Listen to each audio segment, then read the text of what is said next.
Welcome to Computer Basics 1, Getting Started, presented by me, Charlie Sawyer, for Wilderness Coast Public Libraries. This is a presentation for people who have never used a computer and need help from the very beginning. So let's get started. First thing we're going to do is look at the parts of a computer. Depending on where you're sitting, most of these parts are on a table or desk around you or in front of you. Of course, you're looking at a monitor, which is like a TV screen, and it acts pretty much just like a TV screen, except, of course, it can have, in addition to moving pictures and still pictures, it can have text as well that you can type and edit using this thing, the keyboard, which is like a typewriter. And you'll see that the keys are laid out just like a typewriter, but they have some extra keys and some extra things that we'll be going over. Then there's the mouse. The mouse is what we call a navigation and selection tool. It allows you to move a little cursor onto different things on the screen, and by pressing a button on the mouse to select them or to make something else happen on the screen. It's called a mouse because it's got a little round body with a long tail connecting it to the computer, although these days sometimes it's wireless, so there's no tail. Somewhere nearby, either next to the computer, on the floor under the table, or under the computer on top of the table, is a box. It could be vertical like this, it could be on its side, but it's the computer itself. And it's what does all the work, and it has circuit boards, and fans, and storage media, and ways for other devices to be hooked up to it, and ways for transportable storage media to be put in and out of it, such as CDs and memory sticks. You may have a printer nearby, or it may be across the room, but it's what prints the words and pictures that you type on paper.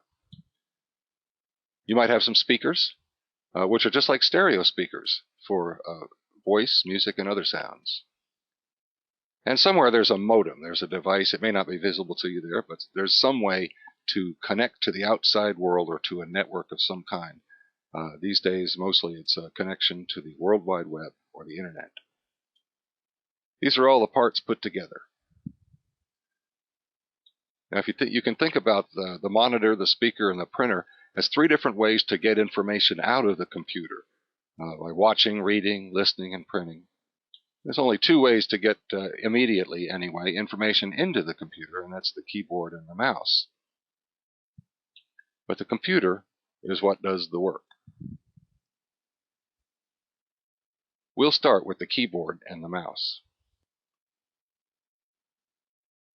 Let's take a look at the keyboard. The keyboard, thankfully, the main part of it anyway, is laid out pretty much as typewriters have been laid out for well over 100 years now, I suppose, with the QWERTY, Q-W-E-R-T-Y style of keyboard layout, standard typewriter layout. That's the bulk of those keys on that keyboard. But there are a lot of other keys here, and so that's what we're going to talk about right now. Go to the upper left. There's an escape key. That's sort of an emergency, let's get out of here key.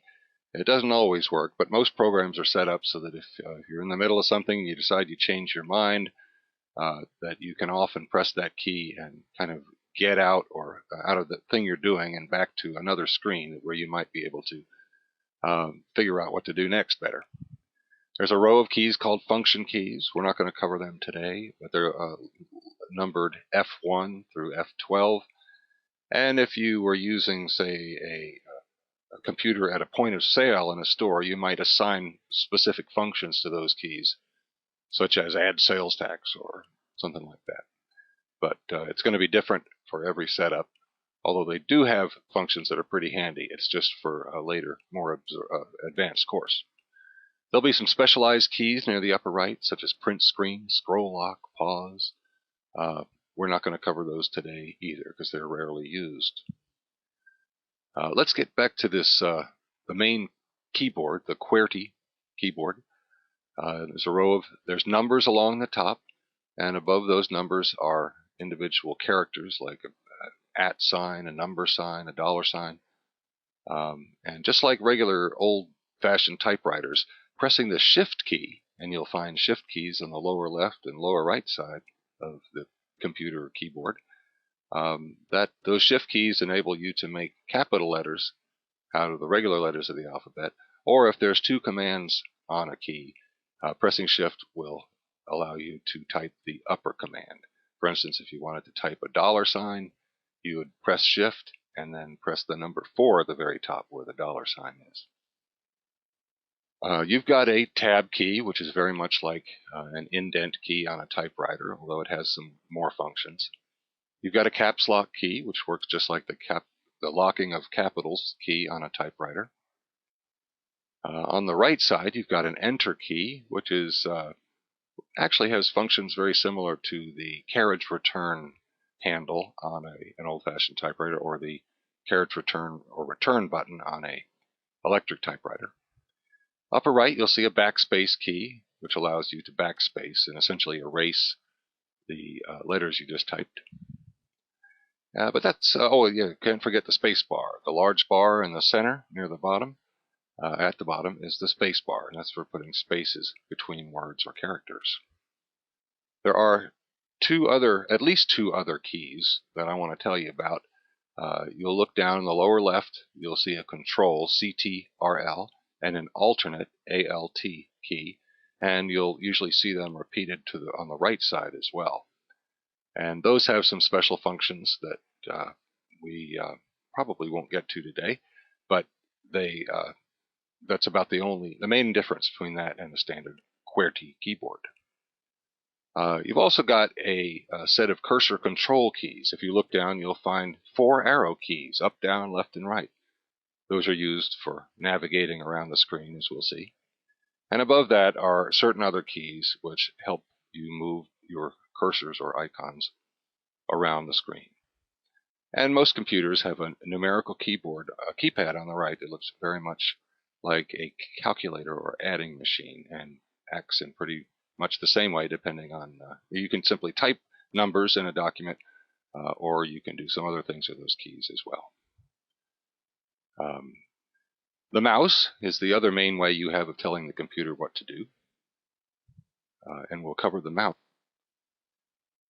As we stated earlier, the mouse is a navigation and selection tool. It, with the keyboard, is one of the 2 ways that you tell your computer what to do. The mouse is usually connected with a wire to the computer, although these days wireless mice are becoming more and more common. They work the same way, but with a wireless mouse, you just got to make sure you got it pointed the right direction. When it is pointed the right direction, the side facing the computer or away from you is going to have 2 buttons, one on the left side, one on the right side. These are usually large spaces, not small buttons, on the mouse. There are more areas than points on the mouse. Many mice in the middle also have something called a scroll wheel, which you can experiment with later. But mostly, the thing you'll do mostly with the mouse is move it around on the table or on a mouse pad and press that button on the left click. You hold the mouse by laying your hand gently over it. The illustration shown here is for a right-handed person. And when a right-handed person lays their hand on the mouse, their index finger falls naturally on this left button area of the mouse. Now, for a left-handed person, it would be, say, the ring finger would fall over the left button. But what happens is when you lay your hand on the mouse and you move it away from you, toward you in circles, keeping it straight, that is, keeping the wire side or the button side facing the computer, you can move it around and it'll move a pointer or cursor on the screen. That's basically how you use a mouse. Now, as you can go ahead now and lay your hand on the mouse and move it around on the screen in front of you. You should be able to see a cursor or a pointer that looks like one of the ones shown on the screen here. But what do you do with a mouse? Well, we're going to find out, because next we're going to talk about the desktop. That is the area on the screen that is what you see when you first turn on your computer. The first thing you'll probably notice about the desktop is that the one on the screen in this little presentation doesn't look like the one on your computer. That's because this is customizable. Every computer is going to have a different background picture, different icons placed on the desktop, those little symbols that are around there, program icons usually, or file folders. There's going to be different icons at the bottom as well, but they're all arranged in pretty much the same way. The big, broad, full-screen desktop area will contain program icons and file folders and maybe a few other tools. The notification area in the lower right, you won't mess with that much unless you want to, say, change the volume of sound on your computer. There's a few other uses that later on you'll get into. In the middle at the bottom, whatever program you have open at the time will be shown there. Near the left side, the Quick Launch toolbar, that's customizable as well. Every computer is going to look a little different there, and some of them may have very few or no icons in that area. But every Windows computer does have one thing in common on that desktop, and that is the Start button in the lower left. The Start button is, for most people, exactly what it says, where you start. On a Windows Vista computer, that Windows Start button doesn't say Start anymore, unless you roll your cursor over it with the mouse. Then a little sign pops up telling you what it is. But it's the key to getting started with a Windows computer. After you practice using the mouse and learn how to click, you're going to click on that Start button, and it's going to open up a menu. And it looks pretty complicated, and it is. But this is the best place to get started when learning how to use a computer. And as intimidating as it may seem, this is as simple as they usually make it. Once again, if you click this on your computer, it probably will not look exactly like the one shown on this screen, but it will have all the same things in more or less the same area. The Start menu you're looking at right now is a Windows Vista Start menu. And the Windows XP computers also have a slightly different layout, but you'll find most of the same sorts of buttons. Let me just give you a quick verbal tour of this, and then we're going to switch from this PowerPoint presentation I've been showing you to some live action. We'll start at the upper left. There's usually, when you get your computer, a few buttons like Internet Explorer and maybe an email button up in the upper left. There may be some other program icons loaded depending on what software is on your computer. There'll be below that an area that says All Programs. And when you click there, it'll open up a series of files and folders that allow you to navigate to the various programs that are on your computer. Over on the right side, Windows Vista Start menu has some quick links to your files and folders that you'll be building up on your computer as you compose letters or documents and save them, or pictures, or anything else. There's a way to get quick access to things you've been working on recently in the Recent Items section. And there are ways to personalize or change computer settings. Control Panel, Default Programs are the two links for that in Vista. And there's a place for you to get help and support. The lower right are some buttons to turn your computer off or to restart it. And there down in the bottom is one of the things that Windows Vista got a real plus in, and that is its search capabilities. You can type words into that box and click the little magnifying glass icon there, and you'll be able to find things on your computer that you otherwise might not know where they are.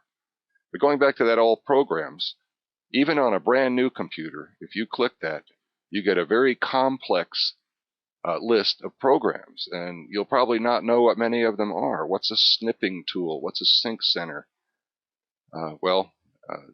It is complicated, and that's why I guess you're in a class here to learn how to do this stuff. But to find things, say if you want, there's usually a calculator that comes with your computer, and you'd have to open the folder called Accessories, and in there are all the accessories, including Calculator and WordPad. We're going to look at WordPad in a minute, and Calculator as well, as part of our mouse practice. What you're looking at right now is the desktop to my computer at home. It's customized to my preferences, And it's, of course, not going to look exactly like the desktop to the computer you're looking at now or to the one you may have at home. What I want to do is give you some practice using the mouse because you can't open programs, you can't do anything until you learn how to use that mouse. So what I recommend is that you get someone to help you to open one of the programs that I'm going to show you how to use that are good mouse practice programs, just to get you used to using it. After you know how to use it, then eventually you'll learn how to open these programs yourself. But if you put your hand on the mouse itself, move it around, you'll see that I'm moving my mouse in just a small circle, keeping it aimed away from me, and I'm moving this arrow that you see on the screen all around. And that's basically how you move the mouse around. And I'm going to show you that, well, let's take a look at this. I'm going to click on the Start menu and open it up. Because what I'm going to do is get to the calculator that comes with Windows so that you can practice with that. And I've put my mouse on the button that says All Program, and I press that left mouse button. I move it up here to this folder called Accessories, and I'm going to press that left mouse button again, and it opens the folder. And there inside is something that says Calculator.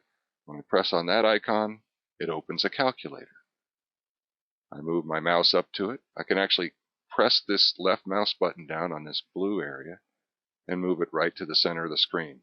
I know it's not very big, but that's what they give you with Windows computers. So if I want to work this calculator, I put my cursor over the number 2, press that left mouse button just once, and the number 2 appears in the window up there. Then I click on the little plus icon, click that 2 again, and then move over here and click on the equal sign. 2 plus 2 equals 4, just like any calculator. Press clear. Let me do that again. I use a bigger number. I'll click 2, 5, and then let's do some multiplication. This little icon right here. Click the multiplication. 25 times 4 equals 100. So if you can get someone to help you open the calculator, then you can do this as well. You can add, subtract, multiply, divide, and do all the things that you can do on a simple calculator that you might buy in the store. I'm going to open another thing too. I'm going to come up here and I'm going to close this program right now, the calculator program. And I do that by rolling over the little X in the upper right hand corner, and you can see the little pop-up sign said close. I'm going to press that left mouse button again just once, and there it is.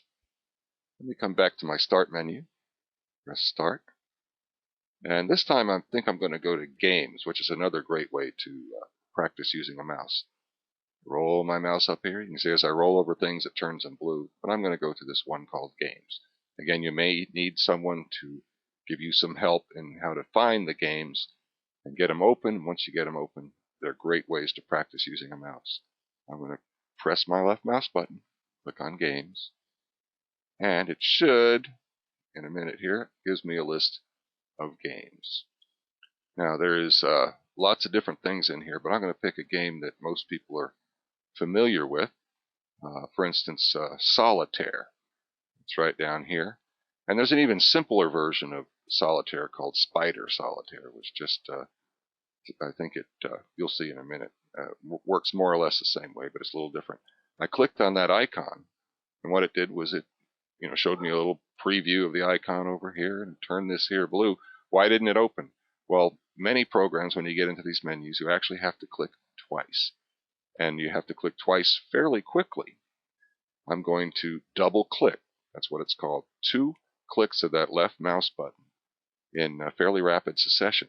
It may take you some practice to get used to how fast you have to click it. I'm going to go click, click, and it opens. That was pretty quick. Click, click. And you can see what's happening here. It's filling the screen with cards. Now in Spider Solitaire, you can see that they're all the same suit. That's just to make it simpler for us today. But it works pretty much like regular Solitaire, in which you try to arrange things into numerical sequence. Taking a look at what I got here, and I can see a few places where I can make that happen right now. So I'm going to move the mouse on the mouse pad up here and put it on this 3 card, I'm going to press the left mouse button down and hold it, and then move my mouse, and you can see that I have now grabbed this card. I'm still holding, I'm not releasing. I'm going to put it here under the 4. Now I'm going to release, and there it is in place. You can get the idea here. I'm going to move this queen under the king, click it, hold the click down, the left mouse button, and move the mouse over here into position under the king. 6 goes under 7, click under here, and release. There's another 6 that can go under 7, and our 7 can go under this 8. So you can see why this is great practice for learning how to use a mouse, because it is you have to do a lot of clicking and holding. And I won't go any farther with this, but you know, you can. The games are programmed. I'm going to go over here to this stack of cards and click on it, and just like in solitaire, you can draw some fresh cards if you get to a place. But anyway, we're not here to teach you how to play solitaire, but this is a good way to practice using a mouse. Next, we're going to open a program, one that's fairly simple actually, and that will we're going to explain how programs are laid out. Now, I'm going to go back here and click on my Start button again. Click on that thing and open it up. Again, this looks pretty complicated, but you also saw when I clicked on All Programs, it opened up a lot of other windows, so it's even more complicated than it looks at first glance. And I know that, and you know that. It's just going to take time and experience working with it. Let me click outside of this box to close it again and get back in without that even more complicated thing showing. When I click here, you can see that the programs that I use a lot I have customized this menu and put them in here to make them give me easy access to them. The one we're going to work with next is called WordPad, because it's a very simple word processor, and most people want to be able to write on their computer. I'm not going to click here just yet. I could, but I want to point something out, not to make your life more complicated, but just let you know that you can even simplify your life further. As you learn these skills, you'll be able to do this. Here's an icon on my desktop. I'm going to click on it once, just to drag it up here where we can see it better. I'm clicking and holding, putting it up here sort of in the middle where we can see it. It's highlighted right now because I clicked on it. But that is, we'll do the same thing. If I click on this, it will open the program called WordPad. There it is too. If I click there, it will open the same program called WordPad. I clicked outside that box to close it. And I will let you know that I could also put it down here. I don't think I have it down here right now, but I could have it down here. Why would you do this? As you learn to work with these programs, you'll see that the things you work with every day, you want to put them somewhere where it's easier to get at than navigating through files and folders to get at it. But for a program icon that's on your desktop, the way to open that program is to double click. Again, that's a click-click motion. I'm going to go right now, click-click, that fast. And it opened a little program. The reason I'm opening this is to show you that the way this program is laid out is very similar to many, many other programs you work with. There's a blue bar at the top. When I click and hold in that blue bar, I can actually move this window around the screen by moving my mouse. Now, chances are you want this to be bigger in order to work with it. But let's talk more about this blue bar, and I'll show you what it can do. First, on the left side, it is the name of the file I'm working on. It's just called Document because I haven't named it. That's all it is. The program is WordPad. Coming across here to the right side, you'll see these 3 icons, which appear in almost every program that you'll work with in Windows. And there's a button which when I roll over it says minimize. It's a little minus sign. I go to the right and roll over that. A little sign comes up that says maximize. And the one on the right says close. That's the one you can click when you're done working with this program. But we're not going to click that one right now. I'm going to click the maximize button to show you what happens. This is a single click. Again, a single left mouse click. And it fills the screen. Now, sometimes when you get more advanced, you'll have two programs open at once, perhaps. So I'm going to go over here and click the Restore Down button, which I like to call the windowizer, and it moves it down into the box that you see on the screen here. Now you can also resize these boxes. I'm going to come down to the lower right, and as I roll my cursor over this corner, it turns into arrows. I can pull the box bigger, smaller, if you want. All programs pretty much work like this. There are exceptions. Let's go maximize here, fill the screen with our program. Most programs are laid out the same way. There'll be a series of menus, choices. As I roll over these, you can see that they highlight just a little. If I click a single click on any of these, it brings me some other choices. Now, some computers are set up that you have to click at the bottom of this sub-menu that opens in order to see all of the tools available to you under that. I have mine set up to show them all the time. That's the way I like it. And as I roll over these other menus, you can see I've got other choices just by rolling my mouse, not clicking, just rolling over these others. Okay. Let me get out of there and just click anywhere to close it. It's often how you have to close windows. It's just click outside of them anywhere. These icons in the next row are actually some of the same commands and tools that you'll find in the other menus that we just looked at. But you can put them up there if they're buttons you use a lot, they can be made more convenient for you that way. Most word processing programs will have somewhere a place where you can select font. Again, I rolled over that little arrow next to this window, and it tells me that that's for font. And when I click that, you can see I've got a bunch of different fonts to choose from, different type styles. And there are many, many, many, many, many type styles. There's another window here. It says font size. This will say how big the font is. And this next window is one that you won't need to mess with. We're using Western type fonts. Up here, this is a bold button. You'll see that you can make font bold, you can italicize it, you can underline it, and you can left justify it, center it, right justify it. You can add bullets. So now you, again, can customize which of the icons that are in these, which of the tools that are in these many different choices that you can have appear up in this area. I want to get started typing something. I'm just going to type hello, period. Now, it works just like a regular keyboard, but I'll type hello. When I say a regular keyboard, I mean a regular typewriter keyboard. My name is Charlie, period. And if you're not used to typing, it's going to take you a lot longer than that to find the right keys. But I'm going to hit enter, which is just like that carriage return on an old typewriter. Hit it a couple times, and we'll do again. I'm pressing the shift key in the letter I, and I'm releasing the shift key, N.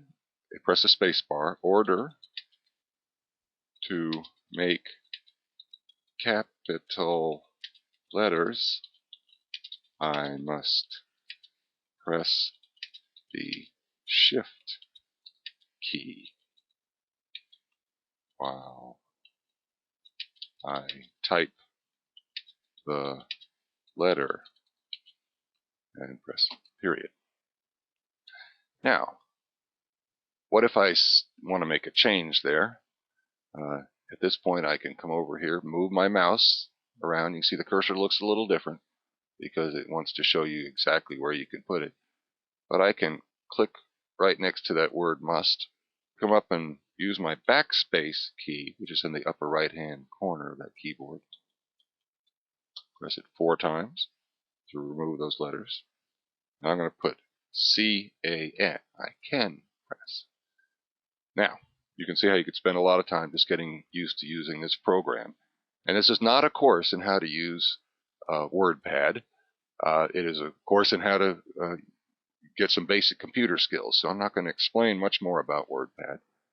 except that I'm going to show you a critical skill which you're going to have to acquire once you start working with computers. And that is this idea that you're going to have to save the document. If you create something, you can write something and you can tell your printer to print it, but most people want to save what they do. That is so that they can come back later and open it up again and maybe revise it a little and print it again. Very common thing to want to be able to do. So I'm going to show you how to do that. Because usually one thing you'll learn is that there are 2 or 3 ways to do everything. They've, in order to make your life simpler, they've made your life more complex. But I'm going to come up here and I'm going to click on File, and it opens up a series of menus. What I want to do is save this document. Now there are times you'll use Save, other times you'll use Save As. But the first time you save something, you can click Save, and it opens up a series of folders. Again, this is something you'll have to get used to. I've custom designed my own folders. These are put in here by me, depending on what I'm working on. So what I'm going to do is I'm just going to save them right here in this folder called Documents. Sorry, this looks really complicated. But in order to do this, I've got to give it a name, or all my documents can't be named Document. So I'm coming down to File, Name, and I'm going to just, when it's highlighted, when you start typing over something that's highlighted, it will erase everything that's there. And I'm going to call this Charlie's letter. Now, once I do that, it will automatically save it as the right kind of document, and it will save it into this folder called Documents. That's where the system defaults to. In older XP computers, it's called My Documents, but it's very similar. I'm going to click Save, and I have now saved the document with the name Charlie's Letter. You can see that in the upper left, it now has the name of the document. But let's say I add more to my letter. Well, I want to save it. Maybe I want to send this not to Charlie, but to Mary. Hit Enter a couple times. Let's make this Mary's letter, period. So I've worked on a document for a while. I've sent my letter to Charlie, but I want to send a similar letter to Mary. File. Now if I just click Save, it will overwrite Charlie's letter. That is, it'll erase Charlie's letter, and it will replace it with Mary's letter. But I want to save my old Charlie's letter, so I click Save As, and it's giving me the path that shows where this letter lives. But I'm just going to change the name slightly. I'm going to change this from Charlie's to Mary's. I don't put an apostrophe in here because there are certain characters that just don't work in file names, so I tend to avoid using any characters other than standard letters. But now I'm going to click Save. Now it says that this is Mary's letter. Later on, if I want to open Charlie's again, I can put a File, Open. By the way, this is the same thing. If you click File and there's an Open, click out of there. That does the same thing. Click that icon. And there I can see that I've got Mary's letter and Charlie's letter. I'm going to cancel this right now, because that's basically all I wanted to show you about this for now, is just that this is typical of the way programs work. That is, they're usually arranged in a similar way with similar menus and icons depending on what they're doing. Most of them are going to have these 3 buttons in the upper right to either make them a mid-size window, minimize them entirely, or closing them. In fact, I should demonstrate that minimize function. When I roll over that, it says minimize. When I click that, it seems to disappear. It does disappear, but it's still open. And I can see that the letter I've been working on is now shown down here in my taskbar. I click that, it opens back up. And remember, the middle one makes it middle size, where you can move it around and resize it. And the X closes it, which I'm going to do right now.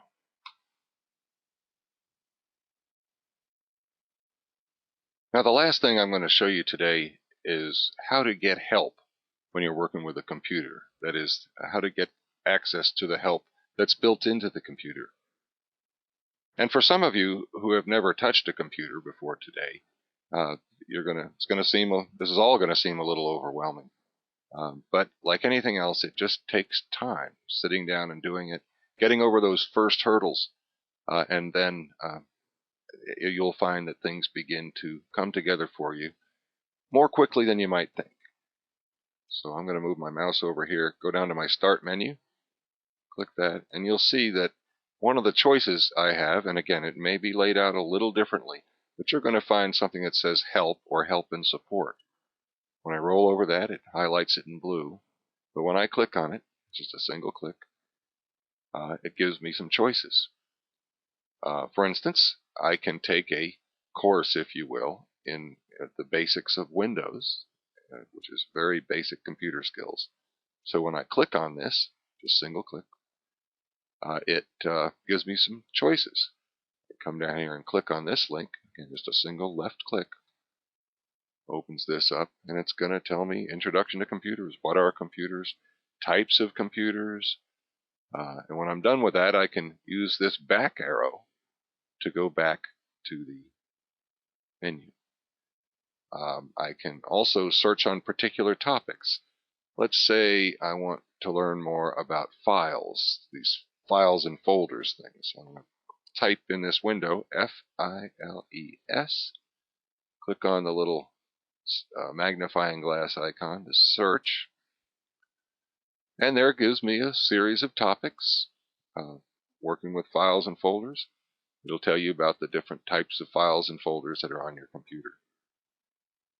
There's some of the folders. By the way, I'm moving down this page by rotating the scroll wheel on my mouse, which we haven't talked about yet. As you can see, there's a lot of information available to you right here. Now, I also want to use this opportunity to show you why you might want to have two windows open at the same time. You'll notice that on the right side, there's a scroll bar that I can use. I can click on this, drag it down, and it will move me through the document. I can click the little arrow at the top or the arrow at the bottom. I can click in this area here. So you can see there's a number of ways to do the same thing in Windows. But let me make this a little smaller. Say, and I'm going to move it over to the side. And now I'm going to open. I can see my desktop. There's the icon for WordPad. Let me double click on that to open it. Now what you can do is you can actually set this up so when you're trying to figure something out, like how to save,